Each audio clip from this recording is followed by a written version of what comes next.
Who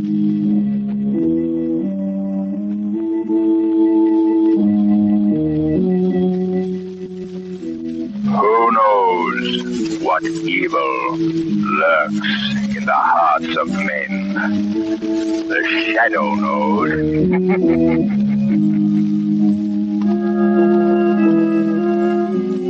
Presents The Shadow.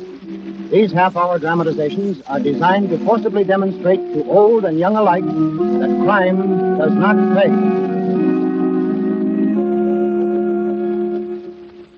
Before this afternoon's adventure with The Shadow begins,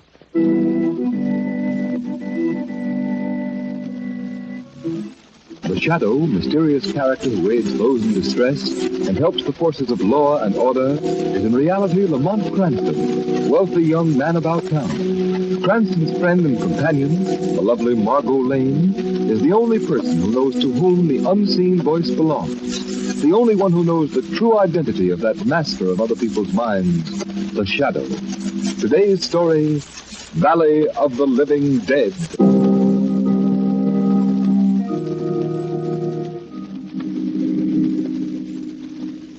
This desert scenery is simply magnificent, Lamont. Why, this alone was worth the trip. Yes. And I think that's the mountain range over there that I've been looking for. Sort of saw-teeth edge to it. Looking for a mountain range? The whole thing seems silly to me. It's a long trip just because you heard of a rumor that there's a valley someplace behind a sawtooth mountain where people act peculiarly. What's behind this rumor? That's just what I'm going to find out, Margot.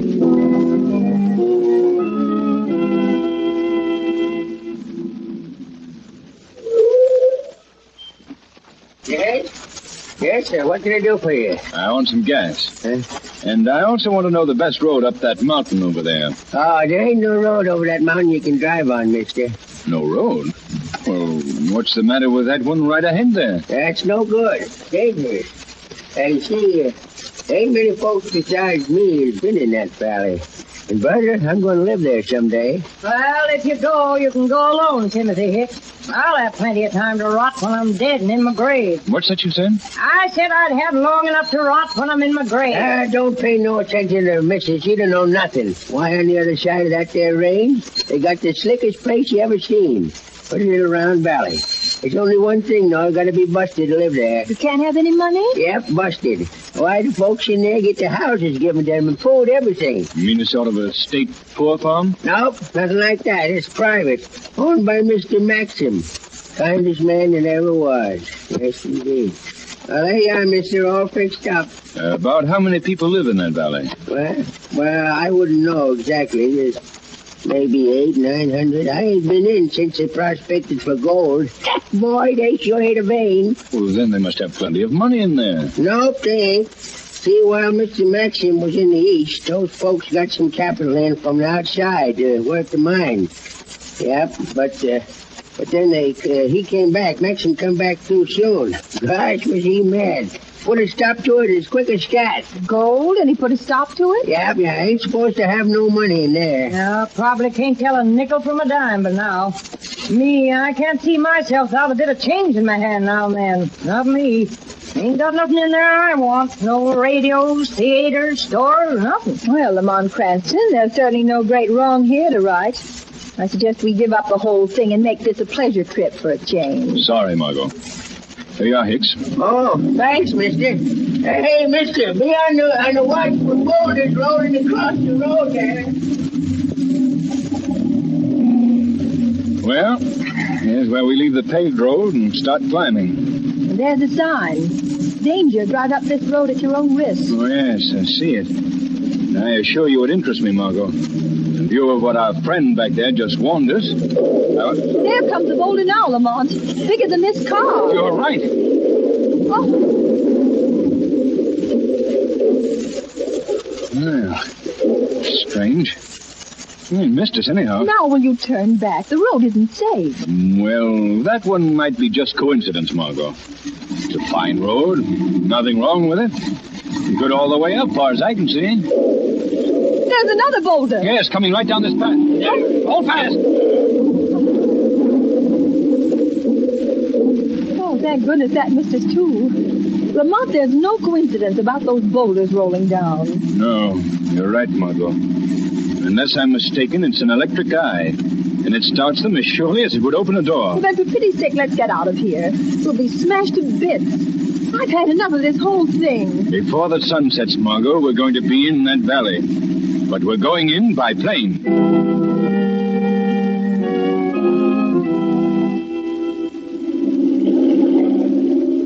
But it all seems so unnecessary, Lamont. Going and getting this plane, there can't be anything wrong. Not with this man Maxim on the job. He's so kind and all that. Margot, never in my life have I felt a more compelling certainty that something was wrong. At any rate, we'll know the moment we're over the jagged teeth of this ridge below. There. Look, Margot. There's the valley. I'll fly lower. Look closely. Lamont, this is low enough. Yes, 100 feet. And look. Look at those people closely, Margot. They move along the streets. The lifelessness of them. Well, no traffic to keep them jumping. Doesn't mean there's anything wrong. Children half-heartedly at play. No work being done anywhere. Men sprawled on the grass. Well, what of it, Lamont? Cut off from the outside world. No work to do, no amusements, nothing for mind or muscle to feed on. Why, Margot, that place is like a stagnant pool covered with green slime. Beautiful to look at, but filled with decay. Well, maybe you're right, Lamont. Even the women don't stop to talk to one another. They don't even look up at the sound of the plane. And over there, just beyond the dam, are the gold mines. Latest equipment lying idle. And a chance for everybody to make a lot of money. Look, what's that back against the hill? Oh, it's a sort of castle. Wait a minute, Margot. That standard flying from the turret there. It has a name on it. I'll try to get closer and make it out. Let's see, Ingram A. Maxim. Ingram Maxim. Why, I know who this fellow is now. You do? In college. I was just a freshman. He was taking postgraduate. A bald, thin little man, always helping some of the fellows. Why, he was rich as Croesus even then. Hang on, Margot. I'm going to set it down on the other side of the dam. Find out what this is all about.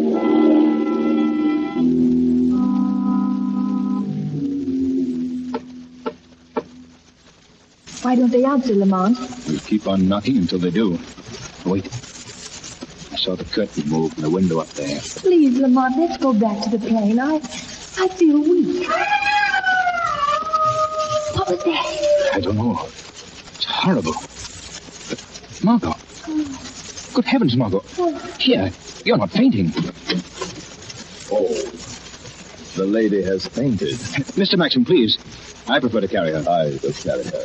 No one here dictates to Maxim. There. Now precede me into the house, if you will, sir.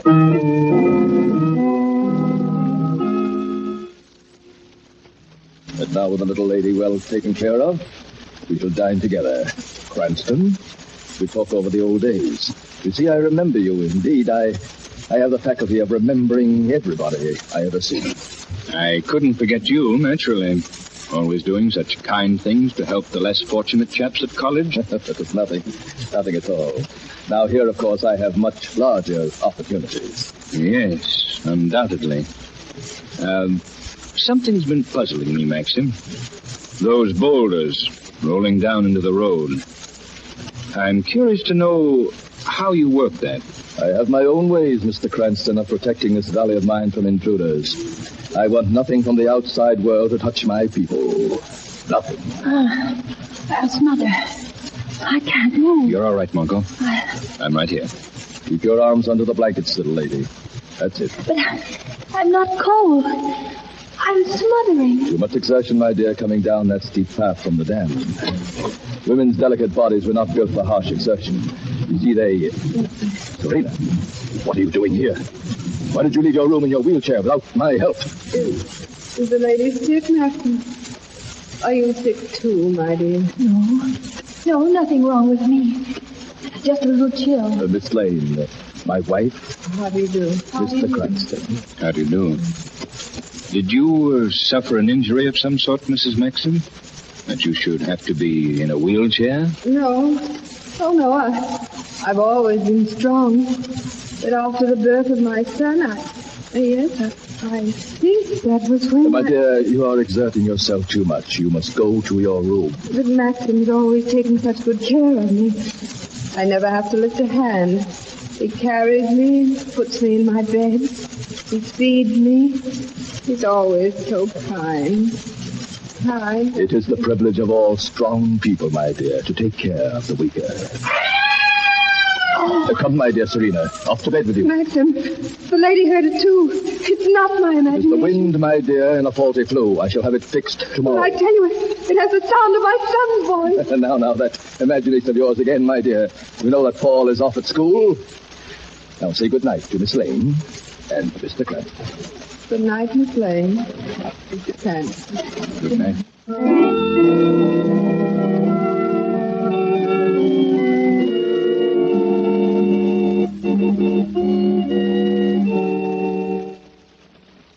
While we're waiting for the second act of The Valley of the Living Dead,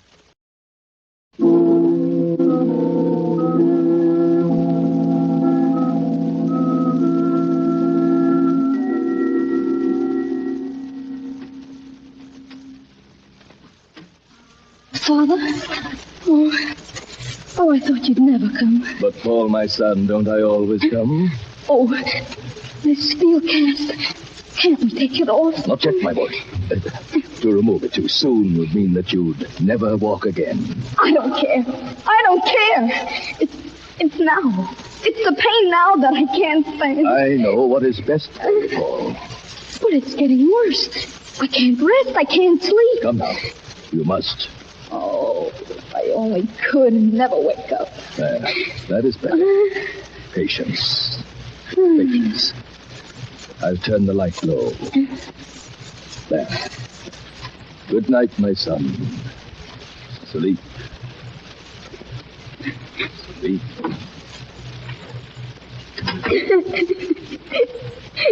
I'm glad he's gone. I'll get this cast off somehow. Even if it does cripple me. I don't care. Let me help you, Paul. Who spoke? Where are you? Don't be frightened. I've come to help you. Nothing can frighten me anymore. But I can't see you. I can sometimes help people better because I'm not seen. Oh, I don't know what you mean, but can you really help me? I mean, take this cast off. Yes, Paul, right away. Tell me, how long have you had it on? Nearly 2 years. I was away at school and had an accident. My father came to see me. Well, I don't remember much about that part. But a doctor said that I would have to have this cast put on. A doctor said that? Well, oh, yes. My father told me he did. Yeah, trust me now. I want you to try to stand.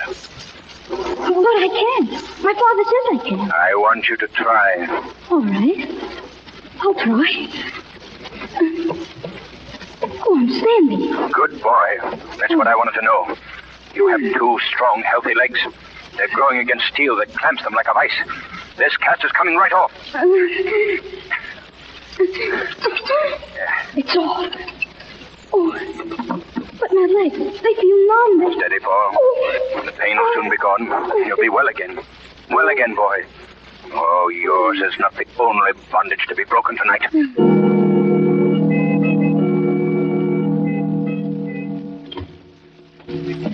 Ah, Margot, it's good to get out in the air. Now down these stone steps.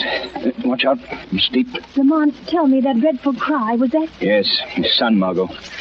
I was able to relieve his sufferings, though. thank heaven for that.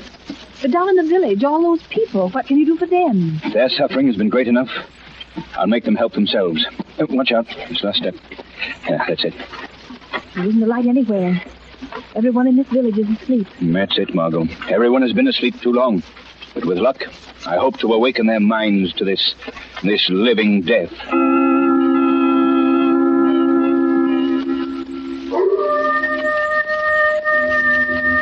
Not a sound anywhere, Lamont, except that coyote off in the hills. The villagers sleep, Margot, but they do not rest. Come, I'll show you how their tortured subconscious minds react.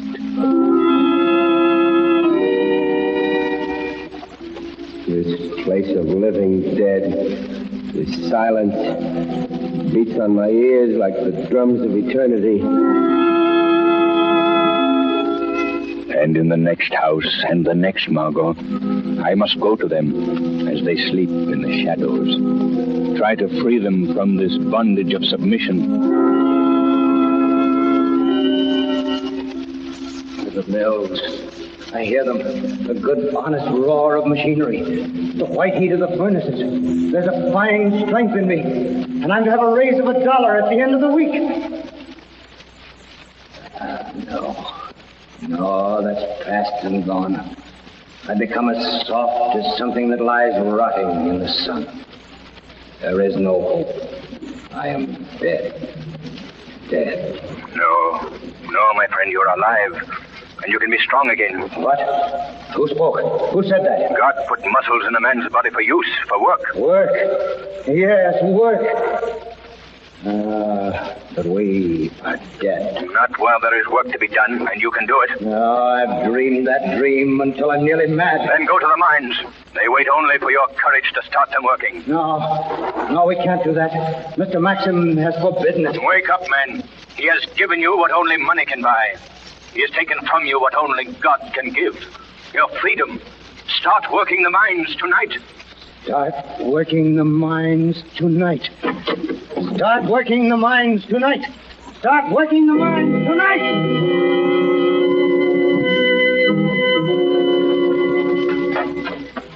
Lamont, there are lights now in every house. Yes. And over there, lanterns swinging to the quick step of men hurrying to the mines. Give me your hand, Margot. We've no time to lose. We're almost at Maxim's castle. To think in a single night you will have destroyed Maxim's self-created world. As well as that, Margot, everything on which his ego has fattened. Listen, the people are wasting no time. Hurry. Here, I'll help you. Up these steps. Quickly. Quickly, Margot, quickly. This is Maxim's room, Margot. You stay back. I don't know what danger lies behind this door. But as the shadow, I'll soon find out. After all I've done for them, they betray my generosity. Men and women alike. They're crowded down at the mines by the hundreds. I'm going out to the balcony to observe them more clearly. Maxim, what's happened? Why are you so angry? Mrs. Maxim, Oh. don't be startled. I'm here to help you. Listen closely. This is a fight for freedom. Oh, who speaks? It's all such a strange dream. Do as I tell you without questioning. Rise out of your bed, out of your weakness, and fight as those people down at the mines are starting to fight. But I can't rise. I can't walk. Not without Maxim's help. You can. You shall. You've got to fight out of the weakness to strength and freedom. Yes. Fight out of weakness to strength and freedom. I can. I will stand. I see their game. They want a freedom apart from me, but they can't have it. I stopped them before. I'll stop them again. No, Maxim. Don't stop them this time. Don't. Serena, you standing alone. How dare you stand alone without my help? I'd rather die, Maxim, standing alone as God intended me to stand, than go on in a living death of the weakness that comes of your constant support. You two, after all I've done, devoted my life to you. What madness is in this place tonight? Madness is lifting from this place tonight, Maxim. What is that voice? Who speaks? Perhaps it is your conscience speaking, Maxim. Your conscience. Serena, what is that voice? Do you hear it? Or is this whole thing some crazy dream? I only know that I can stand alone and move alone. And if it's a dream, I hope I never wake. Listen closely, Maxim. Your conscience speaks again. You gave these poor creatures the things your millions could so easily buy. You felt great and noble and princely in the giving.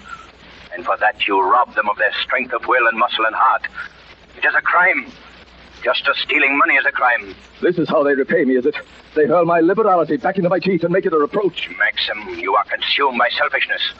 A selfishness so great that it has sacrificed 1,000 people and your wife and your son to its greedy demand. It's a lie! My whole life has been devoted to others. My people know I love them. I'll go to them. I'll talk to them. Will you also listen to them? They will listen to me. And I will give them their choice of life or death.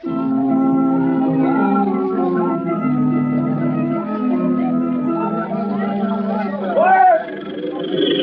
Quiet! There is Maxim up on the dam! Quiet! Stop those drills, I command you! Stop those drills! No! We want to work! Yes, we want to work! There is no need for you to work! I shall always provide for you. I have promised that. I have proved it. We will earn money again. To buy food that we earn to care for our families. And I say you shall not. This valley is mine. And all who live here shall live as I order. Let us work the mine. There's the way. Let us feel we've earned the right to live. Have you so soon forgotten from what I saved you? That world outside where every man sets his hand against every other man? For money? At least we know we live. Better that than this, where we go soft with the rotting softness, and the hills and the silence close us in. This valley is the fulfillment of a dream. For you. It's a dream and nothing more. There is no life in it. I tell you, I know what is best for you. You'll not accept life as I have given it to you. Then you shall have death as I give it to you. I shall save them from themselves. A quick, merciful death. Yes, one turn of this lever, and in a few minutes the valley will be a deep and silent lake. Yes, one turn of the lever. For the second time, Maxim, your conscience speaks. Let it speak.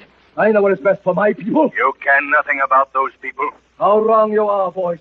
I care enough about them to exterminate them all, rather than submit them to the corruption of an outside world. Just one turn of this handle. Just one turn of that handle, and you would be a murderer.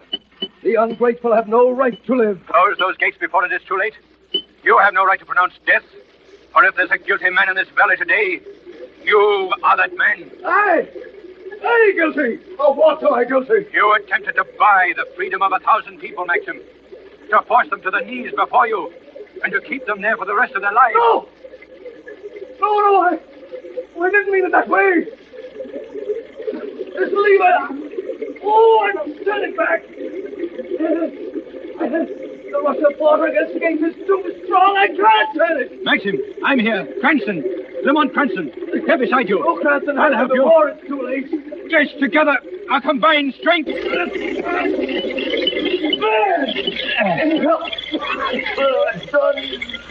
They shall live. Maxim, what's wrong? There's blood on your lip. Something in me is broken.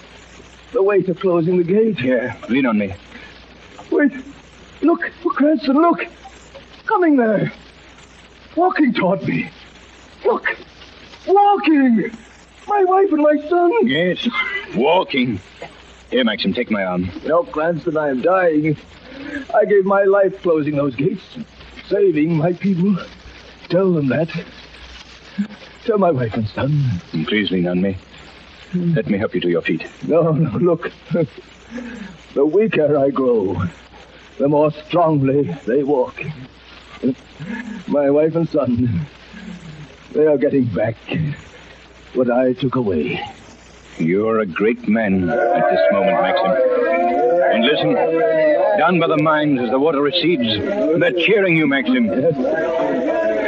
Yes, I hear them cheering me. And they are the cheers of a living and a free people.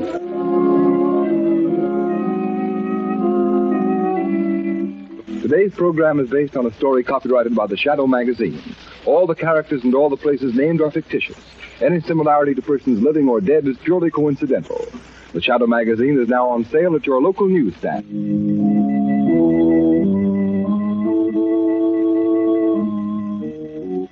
The weed of crime bears bitter fruit. Crime does not pay. The Shadow knows.